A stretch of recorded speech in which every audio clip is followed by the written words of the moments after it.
era prolongado, ni se sabe cuánto tiempo. También le expliqué, como siempre lo hago, pero bueno, en ese momento lo hice, que interrumpir la sesión en ese momento no era por un capricho mío ni por una casualidad, sino que tenía que ver con que me interesaba que quedara subrayado lo que ella acababa de decir. No les exagero si les digo que a partir de ese punto la relación entre la madre y la hija cambió, se pacificó. Y al poco tiempo la hija consiguió un trabajo y se fue del hogar materno. No les voy a contar que este desenlace ha sido un final feliz. Sería un poco naif presentarlo así. Pero sí es verdad que marcó un punto de inflexión en el difícil vínculo entre ambas. Y que el sujeto, la madre, ha podido poner en cuestión su posición respecto de su hija, en lugar de achacar la mala relación entre ellas a la inmadurez de la joven. En la orientación lacaniana llamamos a esto una rectificación subjetiva. Algo imprescindible para que se pueda producir lo que llamamos la entrada en el análisis. Y cuando hablamos de entrada en el análisis nos referimos a cuando se produce en el sujeto, lo voy a formular de esta manera, un consentimiento al inconsciente, pero no un consentimiento teórico, no es que así yo creo que existe el inconsciente, sino un consentimiento encarnado en sí mismo, de que él es un efecto del inconsciente y de que tiene que ponerse a trabajar para que el inconsciente escupa las verdades que pueden llevar a hacerlo cambiar. Bueno, ahora llegamos a una noción muy importante que mi amigo y colega Gustavo de Sal me ha sugerido que no desarrolle para que la conferencia no sea extensa y para dar lugar a las preguntas y a las respuestas. Simplemente les voy a dar el título. Esto está muy desarrollado en el curso de Jacques Miller. Es la noción de tiempo lógico. Que lo que llamamos las maniobras sobre el tiempo que hace un analista lacaniano se apoyan en este concepto de Lacan de los años 40, precisamente cuando él empieza a variar el tiempo de las sesiones, que se llama tiempo lógico.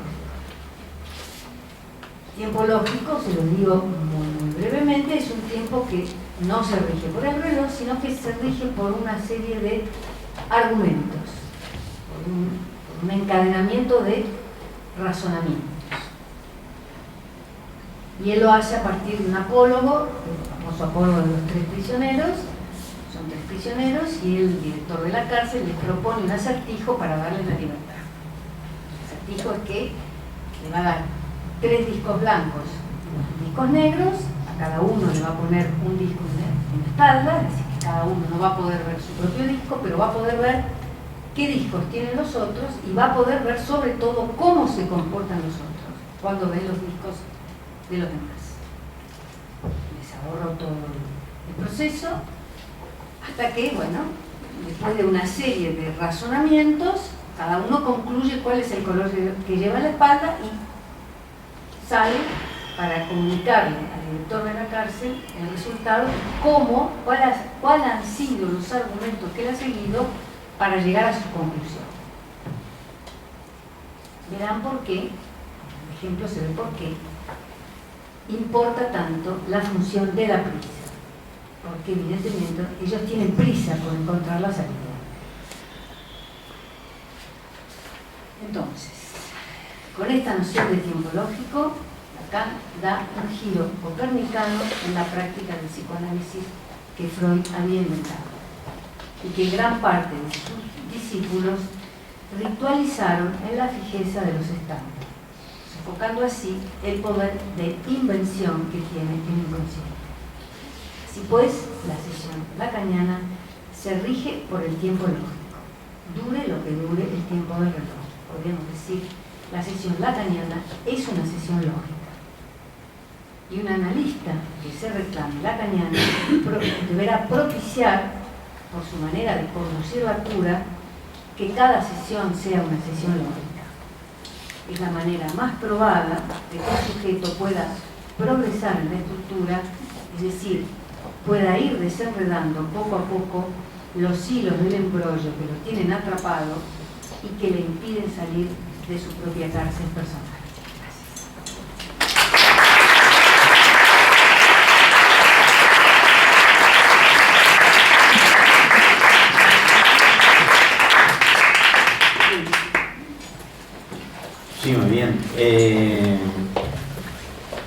Bueno, me gustaría ahora que pudiéramos conversar sobre esta cuestión del tiempo. Fundamentalmente nos gustaría mucho que en particular las personas que no están tan familiarizados con el discurso del psicoanálisis, como uno de los colegas que están aquí, sean los que fundamentalmente traten de intervenir, porque precisamente estas conferencias nos interesa que puedan llegar a las personas, bueno, que están aproximándose al psicoanálisis o que tienen un interés, una curiosidad, y es fundamentalmente a ellos a quienes están destinadas estas conferencias, y por lo tanto, bueno, por supuesto que también nos gustaría que fundamentalmente fuesen aquellos que intervinieran en el debate, es decir, preguntando las cuestiones, que a veces las preguntas más elementales, las más ingenuas, bueno, son las que más trabajo dan para responder. Así que, por favor, aquel que quiera comenzar, que tenga alguna pregunta sobre esta cuestión del tiempo.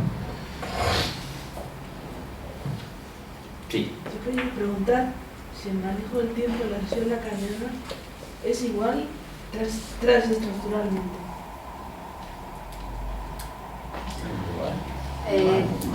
Bueno, la pregunta, ella pregunta si el manejo del tiempo es igual transestructuralmente, viendo que cuando dice independientemente del diagnóstico. Bueno, quizás... ¿Es eso, no? Sí.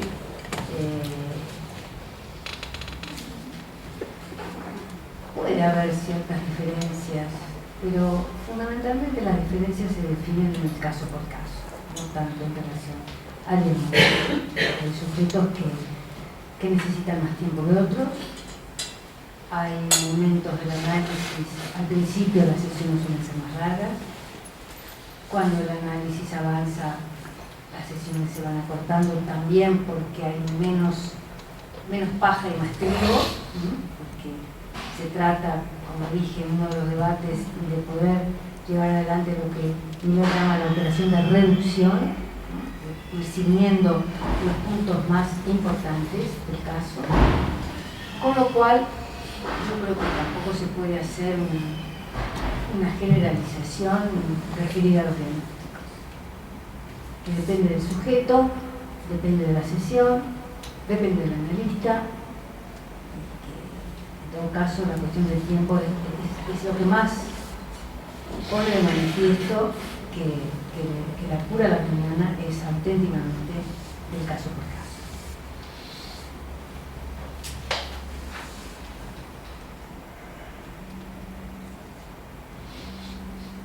Sí. Si puedo hablar un poco de la diferencia de cuando se hace la escansión, pues la persona, el paciente se va. Muchos se preguntan, bueno, pero ¿por qué no se hace la escansión y me hablas de eso en ese momento? Hablando un poco de por qué no aprovechar. A veces es que tampoco se puede decir que una vez hecha la escansión siempre se corte la sesión. Claro, pero sí, un poco para hablar del tema de no caer en el sentido. Porque bueno, a veces se hace una escansión y se deja al sujeto asociar respecto a los efectos que tuvo esa escansión. Tampoco es no hay ninguna receta, digamos, que sea siempre la misma para todos los casos. Eso depende, ¿no? Hay momentos en que interesa que una escansión, ver, además Freud lo decía claramente, ¿cómo sabemos lo acertado o lo no acertado de una interpretación? Solamente por el material que viene después. El material que viene después nos viene a confirmar si estuvimos en la buena orientación o si nos fuimos por los cerros de Úbeda, ¿no? Entonces, bueno, con una escansión uno puede esperar las asociaciones espontáneas del paciente que pueden o no confirmar si esa escansión estuvo hecha en la buena dirección, o puede dar por concluida la sesión si uno tiene la impresión de que esa escansión es lo suficientemente importante, como en el caso que presenté, que me parecía que una mujer que viene quejándose de que tiene una hija que le da problemas, que la tiraniza, que ella está pendiente de ella, que no hace más que facilitarle todo porque tal y cual y cual. Cuando dice que es una persona muy mandona es exactamente lo contrario de lo que estaba contando. Entonces es ahí donde yo detengo la sesión, porque ahí no se trataba solamente de señalarle ese punto, sino de conmoverlo. Estamos hablando de una tercera entrevista, no estamos hablando de un sujeto en análisis, ¿no? Y de hecho el primer efecto fue como de cierto estupor por parte de ella. No entendía nada, yo miré el reloj, pero no, hubo ahí, entonces fue tal el desconcierto de ella que me llevaba a explicarle un poquito por qué había hecho eso. No siempre lo explico, se dio que en esas circunstancias me pareció que era apropiado explicarle que formaba parte del método, ¿no?, de la manera de trabajar, concluir las sesiones cuando aparecían ciertos puntos más relevantes. Y se fue con esa explicación y ese corte tuvo sus efectos. Sí. Yo creo que la resistencia de la gente a la sesión breve o de duración variable viene por lo que por la frase que dijo Gustavo al introducir la conferencia, ¿no? El tiempo es dinero. Entonces la gente hace el cálculo como de la hora como si fuese la hora de fábrica. Sin embargo, todos hemos percibido la fuerza que tiene cuando nos cuelgan el teléfono respecto de cuando nos insultan por teléfono. En general sacude mucho más a veces que te corten el teléfono a que te insulten por teléfono. Por teléfono tú te insultan, contestas, insultas más fuertes, la sigues, ¿no? Pero el corte es brutal, te deja a veces absolutamente sacudido. Entonces, en el caso de lo que preguntaba recién esta chica sobre la canción, el continuarla es un poco como lo del insulto y seguirla, ¿no? Anula el efecto. Cuando nos cuelgan el teléfono, la cosa, el corte, yo creo que es la interpretación, en mi experiencia con el análisis, el corte es la interpretación por excelencia. Para mí supera cualquier interpretación. Cualquier interpretación parece ser tomada como, bueno, el analista ve esto, yo a lo mejor no lo veo, pero cuando llega el corte es yo dije, ¿no? Entonces no puedo escapar de él. Tú traes algo que es importante, que es esta relación time is money, ¿no? El tiempo y dinero, que esto es de lo que hablé el año pasado, ¿no? Que puede haber una interpretación un tanto suspicaz, un tanto paranoide, incluso de decir, uy, me echa porque tiene otro en la sala de espera, o porque tiene que salir, o eso está, puede interpretarse con un sentido un tanto persecutorio, cuando la sesión es muy breve, sobre todo. Siempre las sesiones son muy breves, también depende del paciente. Yo creo que es muy importante que digamos, se pueda despejar en la cura de ese sujeto que el corte no responde, digamos, a un amo arbitrario. Porque yo recuerdo en una ocasión, hace unos años atrás, no sé si tú estabas, Gustavo, presente una vez que tuvimos una reunión con los psicoanalistas de la IPA de aquí de Madrid. Estoy hablando hace como 15 años atrás. Si tú estabas en aquella reunión, una de las cosas que se pusieron a la discusión, porque era, digamos, el punto por excelencia de la disputa con la IPA y de lo que fue la destrucción de la cánera, precisamente el tema del tiempo de las sesiones, que ellos decían, recuerdo que argumentaban precisamente que cortar la sesión antes de un tiempo preestablecido generaba la significación de que el analista era un amo arbitrario, de que el corte era arbitrario. Y bueno, puede pasar que alguien interprete, digamos, el corte como una arbitrariedad, o como que no lo hace porque está cansado de escucharlo, o porque, etcétera. Esa eventualidad puede existir. Lo que pasa es que actualmente, no sé si estarás de acuerdo, cuando el corte se hace bien, correctamente, en el sentido de buscar ese progreso en la estructura por parte del sujeto, normalmente, bueno, si el sujeto ha consentido que está con una analista lacaniana y que el método es así, suele aceptarlo. A veces puede venir a la sesión siguiente y preguntar ¿por qué me cortaste en ese punto? Eso también ocurre. Tiene su interés. ¿Por qué? ¿Por qué cortamos en ese punto? ¿No? Habrá que poner a trabajar esa pregunta. También el reloj es arbitrario. También el reloj es arbitrario, lo que pasa es que la arbitrariedad del reloj es una arbitrariedad previa a la sesión, por fuera de la sesión. También cualquier interpretación puede ser calificada como arbitraria. En realidad ese argumento se podría extender a cualquier forma de intervención que hace el analista, en qué se autoriza hacerlo. Bueno, sí. No, yo iba a hablar del corte. Creo que el analista ahí es como que tiene el arte de cortar en ese momento, ¿no? Y esa palabra plena que dice el analizante. Y me preguntaba, cuando no solamente hay palabra vacía, que no dice nada, sino que no dice, o sea, que no habla, ¿cómo hacer hablar a esa persona? Al que el mudo dice, ¿cómo hacer hablar al mudo? Bueno, la pregunta por excelencia es la manera de indicar la controladad. ¿Usted qué piensa? A veces es al revés, a veces el paciente se queja de que el analista se llama. Eso. Caso de lacanianos especialmente. Había una jornada de la École de Cosas hace unos años atrás que se llamaban así, vous ne dites rien. Usted no dice nada. No se dan cuenta que el silencio del analista es un silencio habitado. Está bien esa expresión. ¿Un silencio? Habitado, un silencio habitado. Eso está en el documental que hizo Jacques Villers, el documental que hizo con entrevistas. Uno de los colegas de París dice esto: el silencio del analista es un silencio habitado. Pero no es original ni nada. Hay un autor. Sí, en todo caso es un silencio habitado por lo que Lacan designa como el deseo del analista. El deseo del analista es un concepto, no lo vamos a desarrollar aquí, pero es un concepto muy importante, que es algo así como el operador, el motor, que hace avanzar la cura. Entonces, el silencio del analista está habitado por su deseo no como persona ni como sujeto, por su deseo de analista.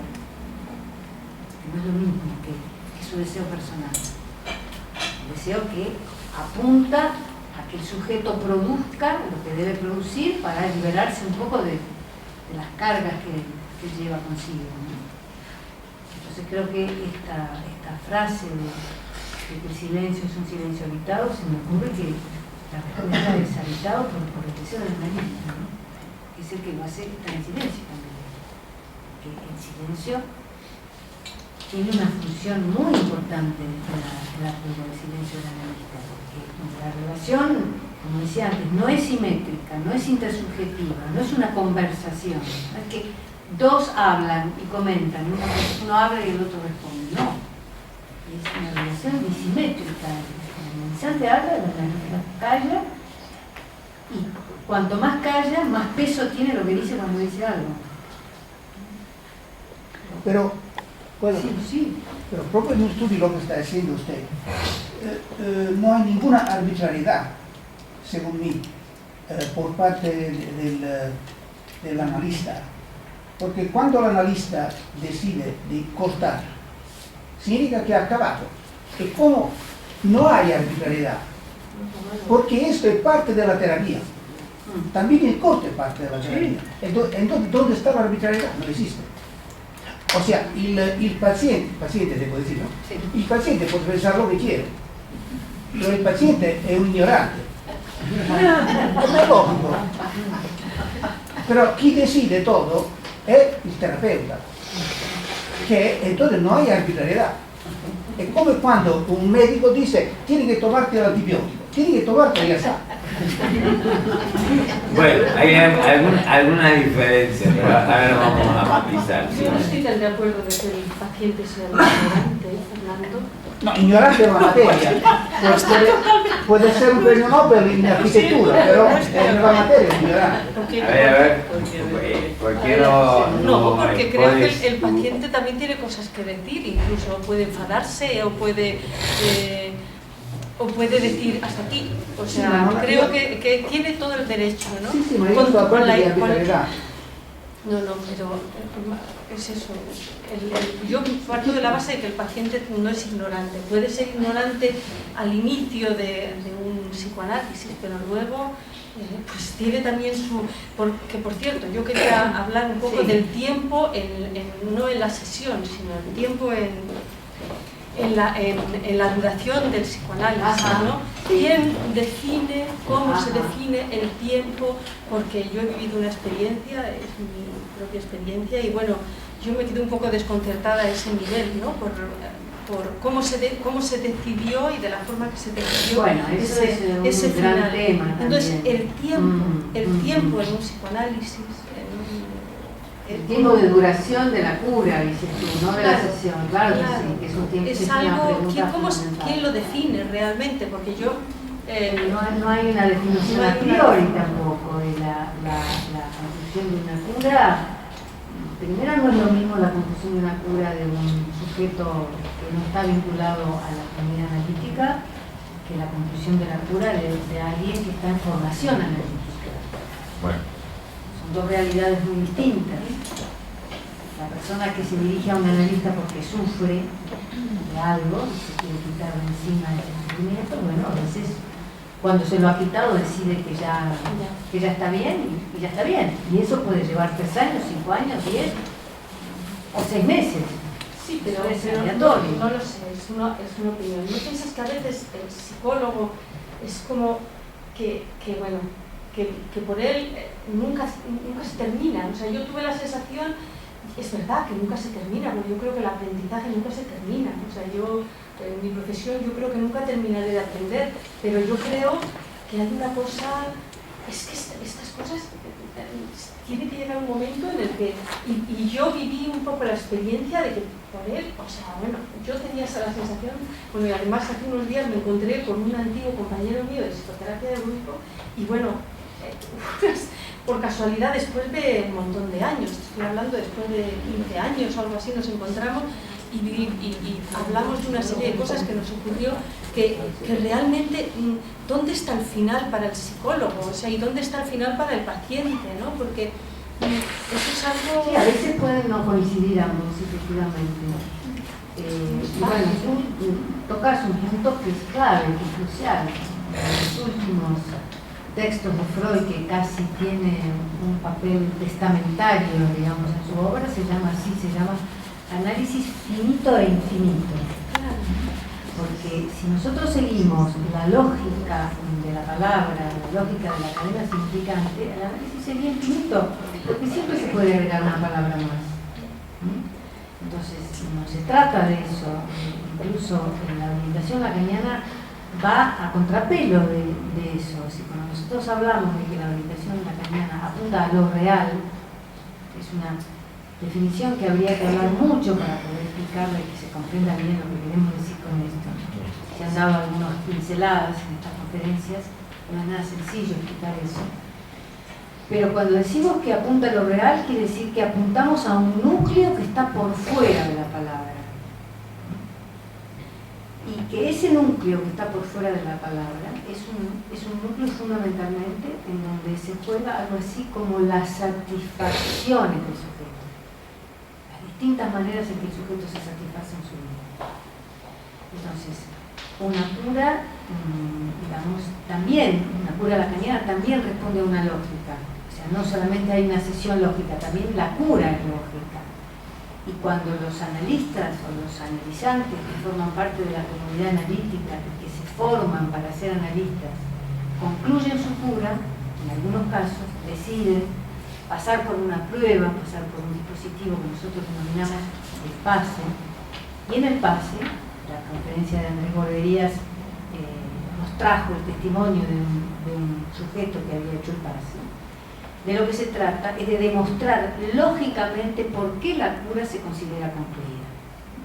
El sujeto ya ha podido despegarse de aquello que lo tenía, digamos, atrapado en su cárcel, para seguir con la metáfora de los 3 prisioneros. Entonces, esa decisión la toma el sujeto, no la toma el analista. Es el sujeto que dice, ya está. El analista en todo caso dice, estoy de acuerdo, o no estoy de acuerdo, a usted le falta una vueltita, o no le falta, o le parece bien. Pero la decisión, en definitiva, de concluir una cura, es una decisión del sujeto. Tres tiempos lógicos que hablan. Un instante de ver, tiempo de comprender, momento de concluir. Sí. Como que tiene una lógica. Sí. Sí, no, simplemente agregar que creo que no se puede dejar de ninguna manera de tomar en cuenta que efectivamente también ocurren este tipo de experiencias. A algunas personas les sucede que tienen la impresión, porque que no es una impresión, es una realidad, que hay analistas o terapeutas que intentan por todos los medios retener, prolongar la cura. Yo personalmente creo que eso es un error desde todo punto de vista. En primer lugar, porque cuando una persona está convencida, bueno, Lacan decía que cuando alguien se considera que se siente, decía, dichoso de vivir, lo cual suena un poco cursi y exagerado, pero bueno, está conforme más o menos con su vida, dice, para mí es suficiente, no empujo más allá. Uno puede tener un desacuerdo. En general, exponer ese desacuerdo no conduce a nada, solamente conduce a que el paciente más bien se siente efectivamente eso, retenido, forzado. Eso genera una cierta incomodidad que puede prolongarse un breve tiempo más, pero que está ya estropeada la situación. En mi experiencia, tengo por costumbre no discutir jamás con nadie que cualquiera sea el argumento que me ofrezca cuando decide que no quiere continuar. A veces me permito, en algunos casos, bueno, dar alguna impresión, pero siempre partiendo de la base que respeto plenamente la decisión de esa persona. La experiencia me ha mostrado además una cosa, y es que cuando uno se empecina en tratar de retener a alguien, incluso aunque esté fundado en razones que pueden ser válidas, no quiero hablar ahora de una mala fe, voy a hablar de lo que uno pueda considerar de que las razones por las cuales se intenta convencer o interpretar a alguien para que continúe la cura pueden ser válidas.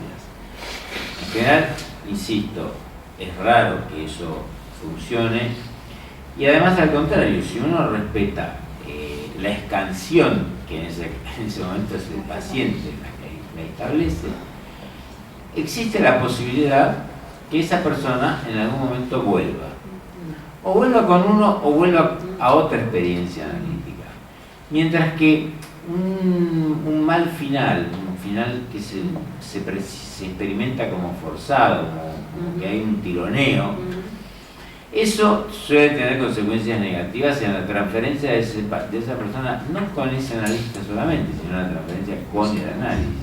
Así que yo personalmente he aprendido, bueno, el tiempo me ha inclinado, digamos, a no discutir jamás eso.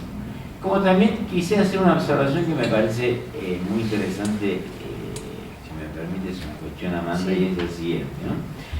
Es verdad que efectivamente para que una cura se desarrolle tiene que haber, digamos, una cierta regularidad de los encuentros. Lo prueba el hecho de que las personas, por ejemplo, en los dispositivos de salud pública, a lo mejor son citados una vez cada 45 días, bueno, se hace lo que se puede, los profesionales están condicionados por un sistema que los obliga a ello, las limitaciones son muy grandes. Por eso digo, es verdad que tiene que haber una regularidad.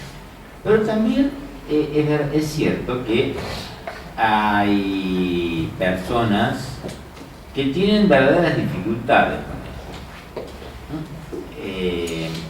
y creo que también uno debe aprender a tener una cierta capacidad de maniobra con la frecuencia de las sesiones. Que también se puede crear un estándar en torno a eso. Tienen que venir 2 veces por semana o 1 vez por semana. Bueno, ahí evidentemente no se puede dejar esto al arbitrio. Bueno, hoy vengo, mañana no vengo, pero hay casos donde si uno se presta un poco, especialmente al comienzo, digamos, ¿no?, a respetar, digamos, esa especie de insumisión que ciertos sujetos tienen. Esto es muy frecuente en la histeria, por ejemplo, ¿no?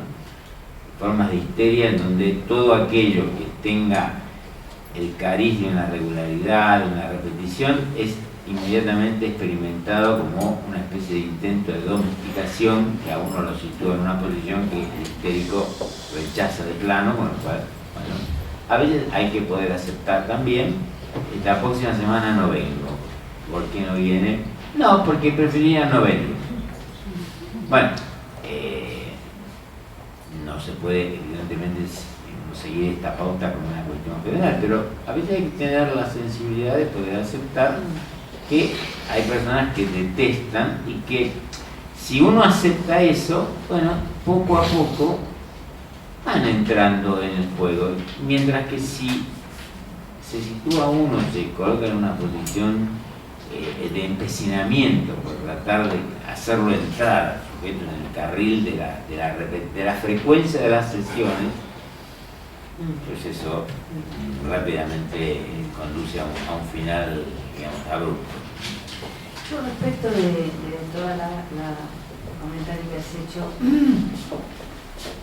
con respecto a hasta dónde el analista consciente a una decisión de interrumpir o de concluir, yo creo que hay que verlo también en el caso por caso, ¿no? En el sentido de que, por supuesto, si hay una serie de efectos terapéuticos y de cambios en la vida que hacen, como tú decías, recordaba la frase de la carta, cuando alguien me dice estoy dichoso de estar vivo, considero que ya está. Por supuesto que eso es inobjetable. Pero hay veces que la astucia de la resistencia es otro gran concepto del psicoanálisis. Freud descubre en las curas, precisamente, la fuerza que se opone a la continuación del análisis. Entonces, hay que poder o saber o arreglárselas para maniobrar también con la resistencia. Hay momentos en que a lo mejor me quiero ir, pero a ver, pensémoslo un poquito más esto de que se quiera usted ir, ¿no? O sea, que a veces se trata de dialectizar también ese punto de resistencia, ¿no?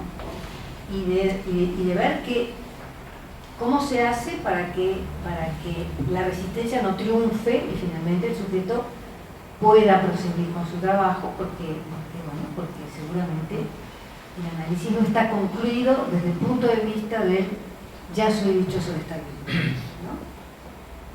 Entonces estoy de acuerdo que el forcejeo no sirve para nada cuando alguien tiene una decisión tomada, pero que no hay que, cuando está cabalmente tomada no hay que hacer un pulso, pero que hay ciertas circunstancias donde para maniobrar con la resistencia hay que ver cómo se puede dialectizar ese punto. Entonces, Por favor.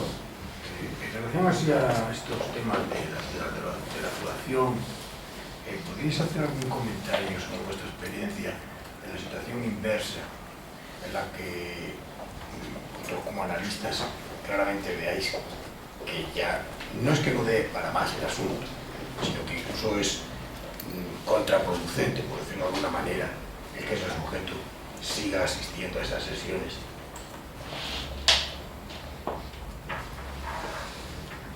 Yo en general, mientras el sujeto quiere seguir asistiendo, no me parece que sea contraproducente.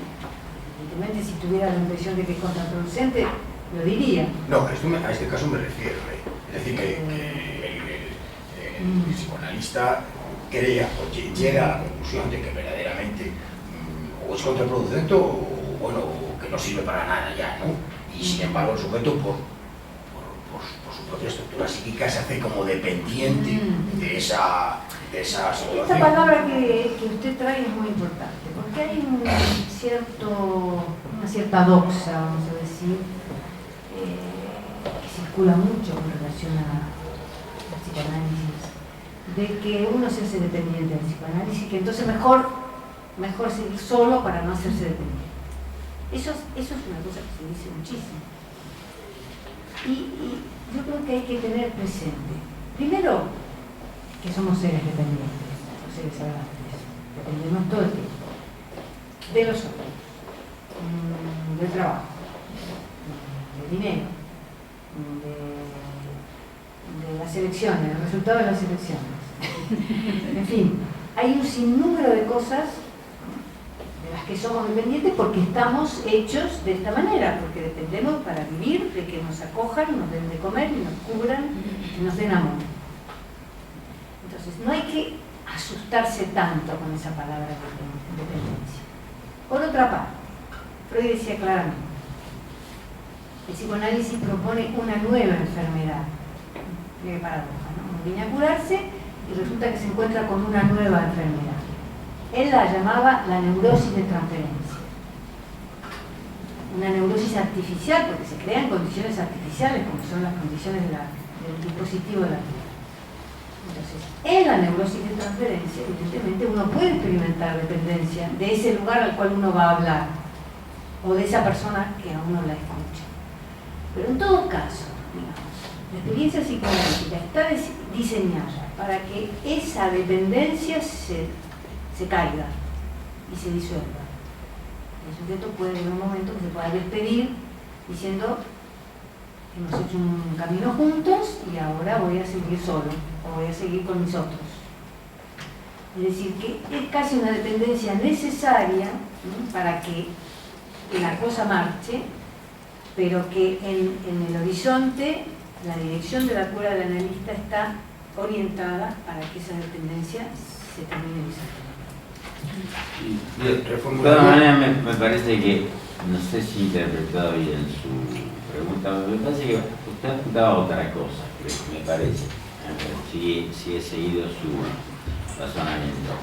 Usted también se pone en la tesitura de si puede existir un caso en donde la experiencia analítica no esté produciendo un buen efecto, por así decirlo, y paradójicamente el paciente, a pesar de ello, siga viniendo, es decir, al revés de lo que uno se imagina, que el paciente siempre tiende a irse, pues justamente persista en quedarse en algo que aparentemente no le hace bien. Que no haya producido un buen efecto, o que ya todo el efecto posible que puede haber producido ya lo ha producido. Y que aún así se que efectivamente da más por ahí.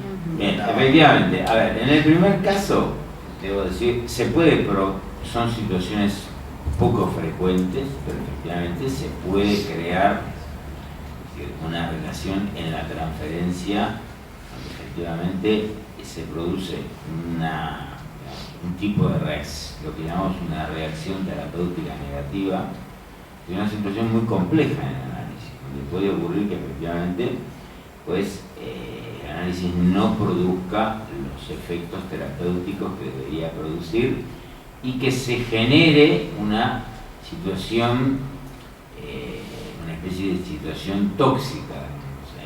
En la cura son casos en general poco frecuentes porque habitualmente cuando a alguien la experiencia no le resulta, digamos, funcional, suele marcharse, no es uno el que tiene que hacer el gesto, digamos, ¿no? A mí personalmente no me ha ocurrido que tenga que decirle a alguien radicalmente que no venga más. Hay personas, por ejemplo, hay ciertas psicosis que en la mayoría de los casos a los psicóticos les hace muy bien la cura analítica, que tiene otras características. Pero hay personas que solo el hecho de ponerse a hablar, aunque uno no diga nada ni trate de movilizar nada, los agita mucho y ellos mismos deciden suspenderlo. Por otra parte también hay algo, el amor de transferencia, que efectivamente puede producir que una cura se prolongue, porque es el amor de transferencia, porque ya no es la expectativa de una elaboración de saber o una mayor conquista de efectos terapéuticos, sino que realmente es el amor de transferencia lo que hace que esa cura continúe. Yo creo que en esos casos es importante, hay que hacer alguna clase de maniobra para que eso se encuentre en una resolución. Si no, efectivamente se puede eternizar en algo que no le hará mal, pero que también tiene evidentemente que llegar a un fin. Pero cada una de estas cosas son siempre, tienen su validez en el contexto de una experiencia singular, porque hay personas para las cuales, aunque uno considere que aparentemente la cura ya no se sostiene en otra cosa más que el amor de transferencia, ese amor de transferencia en ciertos sujetos puede ser un soporte muy importante en su vida y a lo mejor necesitan eso. Y vienen simplemente por eso. O sea que, pero efectivamente creo que es una pregunta perfectamente válida y a veces hay casos en donde uno tiene que hacer alguna maniobra para empujar un poquito al sujeto a que ponga fin. Bueno, incluso más, en algunas personas que han presentado el resultado de su experiencia analítica formándose como psicoanalistas, presentan el resultado de una cura, a veces hay algunos que cuentan situaciones en donde de alguna manera el analista hace alguna maniobra para decirle, mire, o sea, ya ha llegado el momento de que esto se tiene que acabar. A veces, en lugar de decirlo así, de esta forma, se hace algo para que el paciente diga, tengo la impresión de que me están diciendo adiós. Bueno, me parece que podemos ahora dar... decimos adiós.